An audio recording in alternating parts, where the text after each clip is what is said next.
Hello Ready Steady Freefrommers, it's time for another video, and this week we are going to make mandel bread.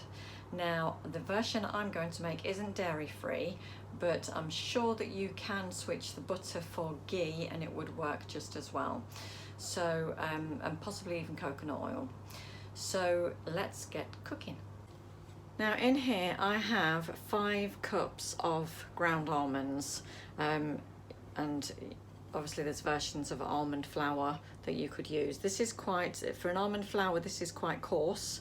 Okay, it's not almond meal, but it is a coarse almond flour. So almond flour or ground almonds is absolutely great for this. I just use them from Sainsbury's. So I've got 5 cups of ground almonds in here, all ready to go. Now to this, I'm going to add 3 eggs that I've already beaten, 1 tablespoon of vanilla extract. Now you could halve this recipe, I think, and just go with 2 small eggs in case, because it's 3 eggs, it's difficult to do half. So you could potentially half this recipe if you felt that this was too much. So now we're going to add 1/4 cup of honey. And then we're going to add 2 tablespoons of butter.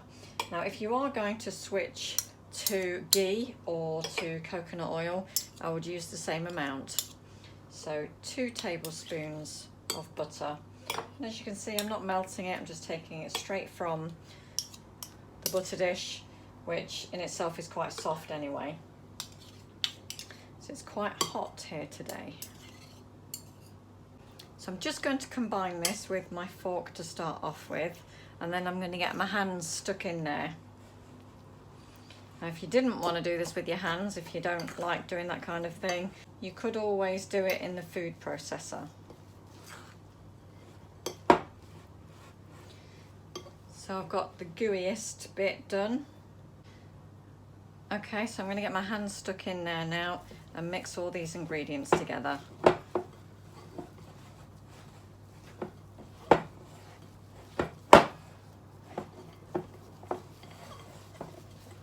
If you are going to use the food processor, don't use the metal blade. You don't want anything breaking down more than it is. And I just use the plastic blade just to combine it. So you can see it's kind of coming together like a dough. It's a big ball. So I'm just going to turn it round a bit, make sure I've got all of the dry bits incorporated. So now we're going to add in 1/4 cup of raisins and 1 cup of chopped dates. So that's combining really quite nicely.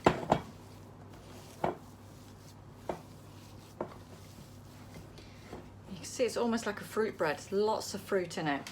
Now the dates that you buy, preferably medjool dates.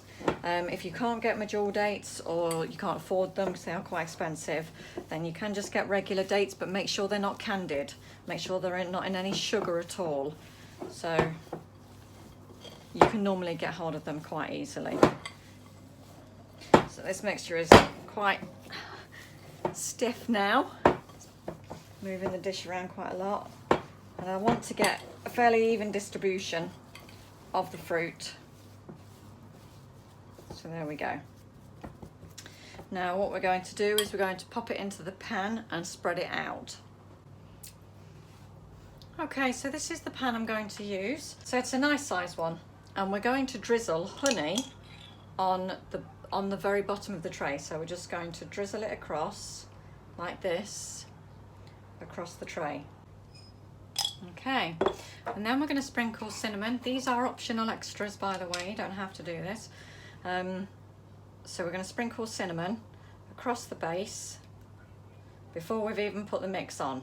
So the mix is just going to pick this up when it sits on it.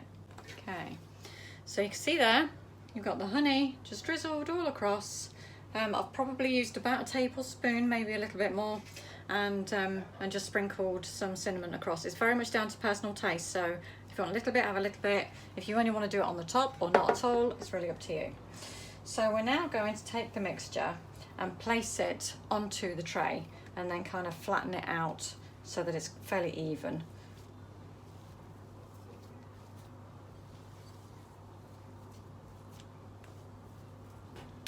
So we've got all of the mixture onto the tray, so we're just going to flatten it, just using fingers.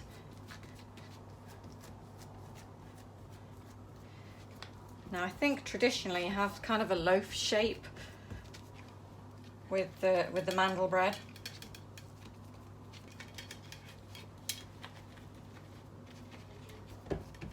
Now we want it about the same thickness all the way across so it cooks evenly. So there you can see it's all there, and this is obviously got no raising agent in it apart from eggs, and so this isn't going to rise very much. It's very dense. It's almost like a bit like biscotti, if you like. So we're going to drizzle honey across the top again, and then cinnamon. So that's the honey. You can see it just trickled all over there. Now I don't know traditionally if mandel bread has honey and cinnamon on top of it, but this is what I'm doing.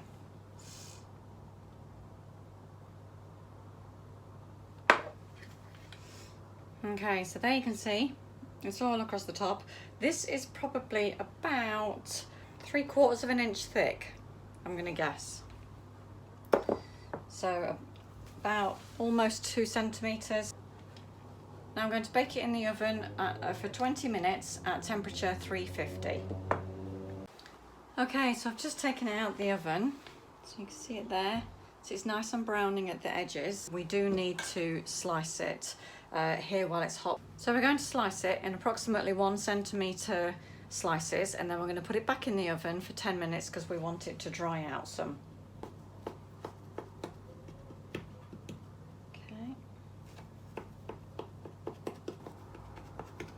It's still quite soft in the middle, but the edges are good. Okay, so because of how wide it is, I'm going to do a slice down the middle.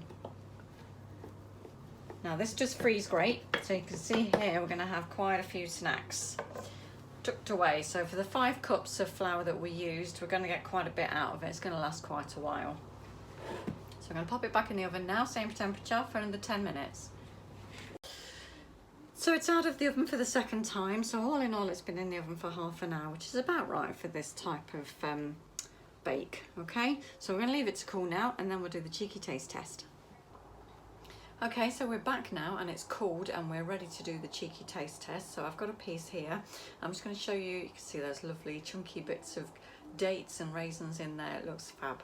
Okay, so we're just going to snap it in half. It's not dry, but it is kind of a bit dry.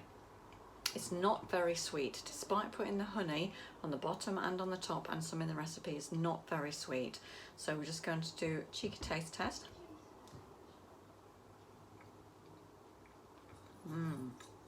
It's kind of the consistency of scone, an English scone. I think in America you call them biscuits. I think it might supposed to be drier, but it's not. It's still good. Obviously you can taste the cinnamon on the outside, but it's lovely and chewy because you've got the chewiness of the dates, and I deliberately didn't chop them up small because I do love a good chewy date. So it's really good. It tastes yummy. Be lovely with a cuppa, a cup of whatever you drink. So give it a go. And I've never tried actual mandel bread, so I don't know how it compares, but give it a go and see what you think, see whether you like it or not.